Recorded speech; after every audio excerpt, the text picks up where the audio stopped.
Bismillahirrahmanirrahim. Assalamu alaikum. We have started parts of speech and we have done noun. Today we are going to start pronoun. First of all, what is pronoun? A pronoun is a word that takes the place of a noun.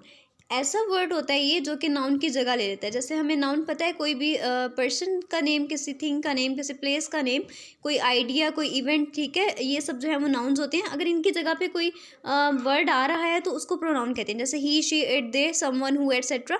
हम लोग ही जो है वो mail के लिए use कर लेते हैं, शी फीमेल के लिए, इट नॉन लिविंग थिंग्स के लिए, और दे जो है वो प्लूरल के लिए यूज़ कर लेते हैं। समवन भी हम लोग किसी पर्सन को मेंशन करने के लिए यहाँ पर यूज़ कर लेते हैं, और हु भी, ठीक है। Pronouns can do all of the things that nouns can do, ठीक है। ये सब चीज़ें वही करते हैं जो नाउन्स करते हैं। They can be subjects, direct objects and indirect objects, object of the preposition and more. मतलब जहाँ पर हमारे पास जब नाउन यूज़ हो सकता है ये वहाँ पर ही यूज़ होते हैं। ये सब्जेक्ट भी हो सकते हैं, ठीक है, किसी सेंटेंस के स्टार्टिंग में भी यूज़ हो सकते हैं। डायरेक्ट ऑब्जेक्ट्स मतलब लास्ट में जो हमारे पास ऑब्जेक्ट होता है, या फिर इनडायरेक्ट ऑब्जेक्ट जैसे कि जो ऑब्जेक्ट नहीं होता बल्कि प्रपोजिशन के जो प्रपोजिशनल फ्रेज होता है उसमें जो एंड में आ रहा होता है उसे कहते हैं इनडायरेक्ट ऑब्जेक्ट।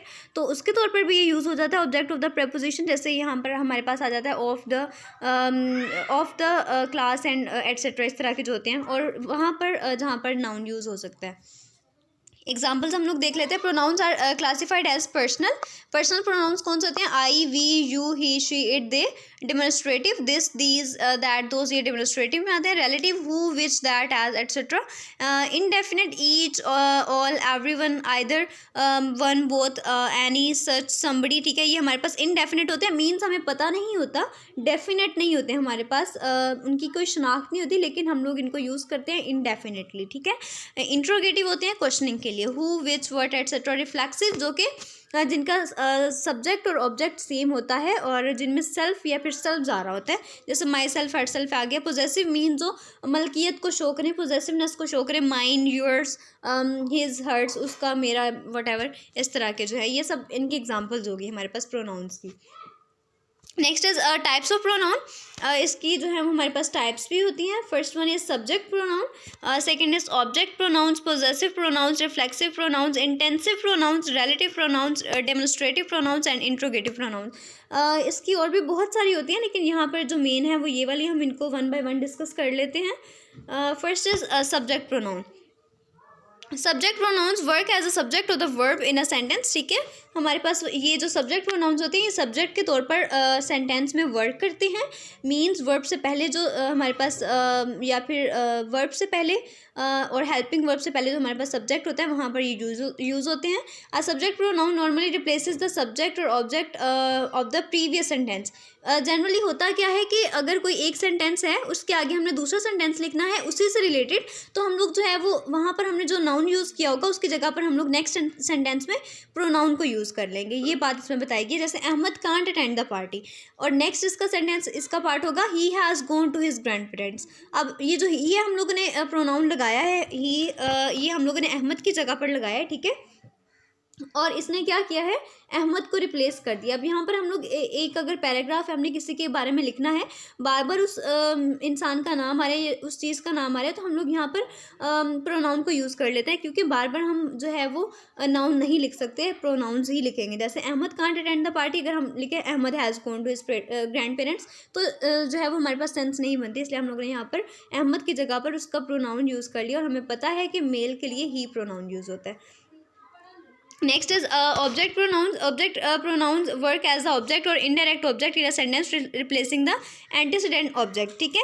ये क्या करता है, ये भी रिप्लेस कर देता है हमारे पास लास्ट में जो हमारा ऑब्जेक्ट होता है उसको, और जो हमारे पास सेंटेंस होता है उसमें जो ऑब्जेक्ट होता है उसको जो है वो नेक्स्ट सेंटेंस में उसके ऑब्जेक्ट को रिप्लेस कर देता है। हम लोग देख लेते हैं किस तरह होता है। This form of pronoun is also used after preposition. Propositions के बाद यूज़ होते हैं, हमें प्रपोजिशंस का पता है वो कौन से होते हैं, इन, ऑन, इन, अंडर, बीनीथ, ठीक है, नेक्स्ट, एटसेट्रा, ऑफ, फॉर, ये सारे हमारे पास प्रपोजिशंस होते हैं। तो उनके बाद जो है वो ये वाली फॉर्म यूज़ होती है प्रोनाउन की। जैसे I will give you present on your birthday, I have a great idea for you. अब यहाँ पर जो ऑब्जेक्ट है आई विल गिव यू, ठीक है, आई विल गिव यू, यहाँ पर ऑब्जेक्ट था, इसको जो है यहाँ पर रिप्लेस किया है लास्ट में, यू ही कर दिया है। अब ये जो प्रोनाउन आया है ये उस प्रोनाउन के हिसाब से हम लोगों ने लगाना है, ठीक है। अगर वहाँ पर कोई और होता तो हम लोग उसके हिसाब से यहाँ पर वो वाला प्रोनाउन लगाते हैं। अब ये जो यू से पहले ये फोर है, ये और ये फोर हमें पता है कि प्रेपोजिशन है, तो प्रेपोजिशन के बाद जो ऑब्जेक्ट लगेगा वो प्रोनाउन होगा, और वो प्रोनाउन जो है वो पहले सेंटेंस के ऑब्जेक्ट के लिहाज से हम लोग लगाएंगे। ये था हमारे पास object pronoun. Next is possessive pronouns. Possessive pronoun हमें पता है कि जो मलकियत जाहिर करते हैं किसी चीज़ की, कि वो किसकी है, मेरी है, उसकी है, या किसकी है। तो possessive pronouns replace the nouns of the possessive adjectives my, our, your, his, her, their. The possessive pronouns are mine, ours, yours, hers, his, its, theirs, ठीक है। जो एडजेक्टिव्स होते हैं ना, जैसे माई हो गया, माई पेन, मेरा पेन, ठीक है। यहाँ पर भी है तो हमारे पास पोजेशन नहीं, लेकिन एडजेक्टिव्स की है। जैसे पेन है, यहाँ पर एडजेक्टिव के तौर पर यूज़ हो रहा है, तो उसकी पोजेसिवनेस शो की भी है। और इसके जो पोजेसिव प्रोनाउंस होते हैं वो हो जाते हैं माइन, आर्स, योर्स, हर्स। इनको इसमें हम लोग चेंज कर लेते हैं। जैसे हम लोग सेंटेंस में एग्जांपल देख लेते हैं। I thought my bag was lost but the one Ali found was mine. अब पहले जो क्लॉज है उसमें उन्होंने ये बात की हुई है कि I thought my bag was lost, मुझे लगा था मेरा बैग जो है वो गुम हो गया, but the one Ali found was mine, लेकिन जो अली को मिला है वो मेरा है। अब यहाँ पर जो है वो इन लोगों ने ये जो माई बैग था, ठीक है, माई बैग, ये हमारे पास था पोजेसिव एडजेक्टिव, ये वाला जो माई बैग है, ठीक है। इसको हम लोगों ने क्या किया है, पोजेसिव प्रोनाउन में चेंज कर दिया, माइन में चेंज कर दिया। तो here mine refers to the my bag, ये उन्होंने यहाँ पर बताया है। तो पोजेसिव प्रोनाउन इस तरह से यूज़ होते हैं। Next is a reflexive pronoun. The reflexive pronoun redirects a sentence or a clause back to the subject which is also the direct object of that sentence. ठीक है, ये क्या करते हैं, रीडायरेक्ट कर देते हैं सेंटेंस या फिर क्लोज को उसके पिछले सब्जेक्ट के साथ, which is also the direct object of that sentence, जो कि उस सेंटेंस का डायरेक्ट ऑब्जेक्ट होता है। हम लोग इसके एग्जाम्पल में देख लेते हैं कि ये किस तरह से बात समझाएगी है। A reflexive pronoun comes when the subject performs its action upon itself. Here itself is a reflexive pronoun. ये जो itself हो गया, ठीक है, सेल्फ में लास्ट हो रहे होते हैं, ये हमारे पास रिफ्लेक्सिव प्रोनाउंस होते हैं। जैसे एग्जाम्पल है, since she is her own boss she gave herself raise. अब यहाँ पर जो हियर है, ठीक है, हियर हमारे पास जो हर सेल्फ है ना, हर सेल्फ यूज़ हुआ ये हमारे पास रिफ्लेक्सिव प्रोनाउन है। क्यों?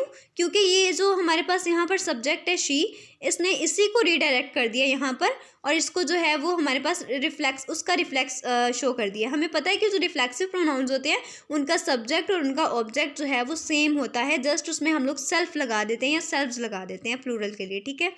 तो शी को ही ये रिप्रेजेंट करे, शी का थर्ड पर्सन हमें पता है हर होता है, तो हर के साथ हम लोगों ने सेल्फ लगा दिया, मतलब उसी को ही ये रिफ्लेक्स कर रहा है, उसी का रिफ्लेक्शन शो कर रहा है, तो ये हमारे पास रिफ्लेक्सिव प्रोनाउन हो गया। Next is intensive pronouns. Intensive pronouns add emphasis और importance but do not act as the object in the sentence. अब क्या है कि इम्फेसिस ऐड कर देते हैं या इम्पोर्टेंस, मतलब कोई भी चीज़ है, कोई सेंटेंस है, उसमें जो इम्पोर्टेंट बात हो रही होती है उसको ये शो कर देते हैं, लेकिन ये ऑब्जेक्ट के तौर पर यूज़ नहीं होते। They can appear right after the subject, ये सब्जेक्ट के बाद तो यूज़ हो सकते हैं, लेकिन हमारे पास ऑब्जेक्ट के तौर पर ये यूज़ नहीं होते। एग्जाम्पल है, I will do it my self. अब ये जो माई सेल्फ है ये यहाँ पर ऑब्जेक्ट नहीं है, ठीक है, हालांकि ये सेंटेंस के लास्ट में, लेकिन फिर भी ये ऑब्जेक्ट नहीं है। और हमें पता है कि ये जो आई विल डू इट, अब यहाँ पर इट जो है ये भी हमारे पास एज अ सब्जेक्ट, अगर सिर्फ इट माई सेल्फ होगा तो भी हमारे पास जो है ये सेंटेंस हो सकता है, ठीक है। तो माई सेल्फ जो है यहाँ पर ऑब्जेक्ट नहीं है, बल्कि ये सब्जेक्ट के बाद हमारे पास यूज़ किया गया है, तो ये यहाँ पर इंटेंसिव प्रोनाउन हो गया। और यहाँ पर इसने जो है वो इम्पोर्टेंस बता दी है। I will do it my self, ये मैं खुद से कर सकता हूँ, ठीक है, इंपॉर्टेंस बताई गई है ना, किसी चीज़ को इम्फेसाइज किया गया है। Next is I my self saw the missing boat, मैं खुद देख लूँगा जो बोट मिसिंग है, ठीक है, यहाँ पर भी इंपॉर्टेंस दी गई है और सब्जेक्ट के बाद हमारे पास यूज़ किया गया है, तो ये हमारे पास इंटेंसिव प्रोनाउन होगा। Next is a relative pronoun. Relative pronoun introduce the relative clause. Relative होता है, जैसा हमें पता है रिलेटिव का मतलब ही रिश्तेदार होता है, तो जो उससे रिलेशन में आ रहे हूँ, रिलेशन बना रहा हो क्लॉज का, एक क्लॉज का दूसरे क्लॉज के साथ रिलेशन बना रहा होता है, उसको रिलेटिव प्रोनाउंस कहते हैं। They are used to make clear what is being talked about in the sentence. किसी सेंटेंस में क्या बात की जा रही है ये हमें ये क्लियर करवाते हैं। They describe something more about the subject और द ऑब्जेक्ट, ये हमें सब्जेक्ट और ऑब्जेक्ट में क्या बताया जा रहा है उसके बारे में डिटेल बताते हैं। जैसे the car that was stolen was the one they loved most. अब वो वाली कार जो है गुम हुई है, वो चोरी हुई है, जिसको वो सबसे ज़्यादा प्यार करते थे, ठीक है। अब ये जो देखें हमारे पास जो रिलेटिव प्रोनाउन यूज़ हुआ है यहाँ पर दैट, ये हमें उसके बारे में ज़्यादा डिटेल बता रहा है। अगर यहाँ पर हम दैट यूज़ नहीं करते, दैट वॉज टॉलर, तो हमें इतनी बात समझ नहीं आनी थी, द कार वॉज लॉस्ट, ठीक है। तो ये ज़्यादा जो है ना उसके बारे में हमें क्लियर नहीं होना था। तो ये जो रिलेटिव प्रोनाउन है ये क्या करते हैं, जो है हमारे पास बात को क्लियर करवा देते हैं। The car that was stolen was the one they love most. A person who loves nature is a good person. अब ऐसा वो इंसान जिसको नेचर से बहुत प्यार है, वो अच्छा इंसान है, ठीक है। यहाँ पर भी जो हु है, हु लव्स नेचर, यहाँ पर इसने बात को और ज़्यादा क्लियर कर दिया, तो ये हमारे पास रिलेटिव प्रोनाउन होगा। Next is demonstrative pronouns. Demonstrative pronouns normally indicate the closeness of a of or distance from the speaker, either literally or symbolically. सिर्फ बोलने में या फिर सिम्बॉलिकली कोई अलामत दे दी जाना, ठीक है, किसी भी चीज़ के आपस में जो है वो क्लोजनेस की, कोई चीज़ दूसरी चीज़ के कितने क्लोज है या फिर दूर है, स्पीकर से जो बात कर रहा है उससे वो चीज़ कितनी दूर है या कितनी उसके पास है, उसको शो करने के लिए जो है वो डिमोन्स्ट्रेटिव प्रोनाउंस यूज़ होते हैं। This these that and those are the demonstrative pronouns. हमें पता है कि हम लोग दिस और दीज जो है वो ये पास वाली चीज़ों के लिए यूज़ करते हैं, दैट एंड दोज जो है वो दूर वाली चीज़ों के लिए। एक चीज़ होगी तो दिस और दैट यूज़ करेंगे, ज़्यादा होगी तो दीज और दोज यूज़ करेंगे। That is a long way to go, demonstrative pronoun है यहाँ पर दैट। और दिस इज़ माई कार, यहाँ पर ये मेरी कार है, तो ये भी यहाँ पर डेमोन्स्ट्रेटिव प्रोनाउन है हमारे पास। Next is interrogative pronouns. Interrogative pronouns produce questions, they are what, which, who, whom and whose, ठीक है। जो क्वेश्चंस प्रोड्यूस करते हैं, क्वेश्चंस बनाते हैं, उनको इंट्रोगेटिव प्रोनाउंस कहते हैं। जैसे what was the name of your dog. अब व्हाट जो है यहाँ पर इसकी वजह से क्वेश्चन क्रिएट हुआ है, तो व्हाट जो है इंट्रोगेटिव प्रोनाउन है। Which is your favourite movie, which यहाँ पर इसने क्वेश्चन क्रिएट किया है, तो ये यहाँ पर हमारे पास इंट्रोगेटिव प्रोनाउन होगा। That's all from today, thank you. हम लोगों ने आज प्रोनाउन को देखा है, उसकी एग्जाम्पल्स देखी हैं, उसकी टाइप्स देखी हैं। That's all from today. Allah Hafiz.